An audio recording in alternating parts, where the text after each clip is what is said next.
just before last Christmas turned into a life-changing experience for Ebony Rhodes and an Atlanta deputy police chief. Her license and registration were expired and she had no insurance. The car was impounded and Ebony was arrested.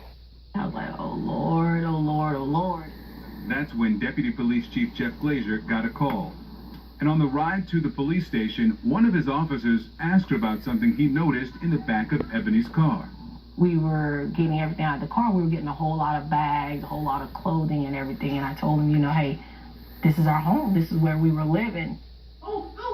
Ebony and her 4 children, Calvin, Isaac, Jaheim, and Denasia, were all cramped in her 20-year-old Buick Regal for almost 6 months. I was only working at Walmart and trying to make sure that I'm able to feed my kids and keep gas in the car. It was unable to get a place. She's still alive. No. And complications from a chronic blood disorder forced her to miss some work. That's the worst I ever felt, not being able to provide for my kids like I should be. Because as a mother, that's your job. I remember turning to my wife and saying, Michelle, we have to do something. And she said, well, go do something. Soon after Ebony was released, Chief Glazier called the director of a shelter he'd met weeks earlier. I called her up and said, listen, I've got a family of 5, including 3 boys and a girl, and he's 17, and do you have any room? And she said, yeah, I've got some room. Oh, God. When he called me that day, I just started crying. Yeah, he was still walking around. Yeah, he was. Finally, Ebony's family had a safe, albeit temporary, home.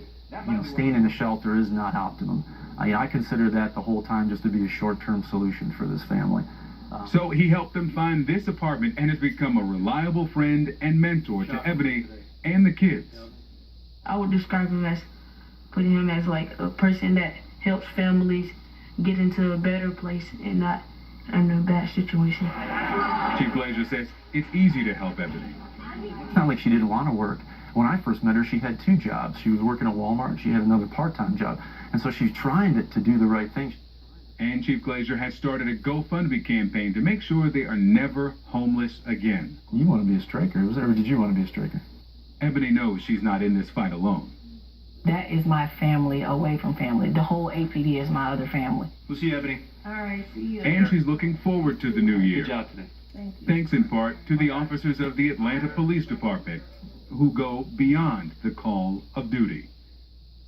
And the goal of that GoFundMe page is to pay for Ebony's family's bills for a year so that she can save and catch up. It has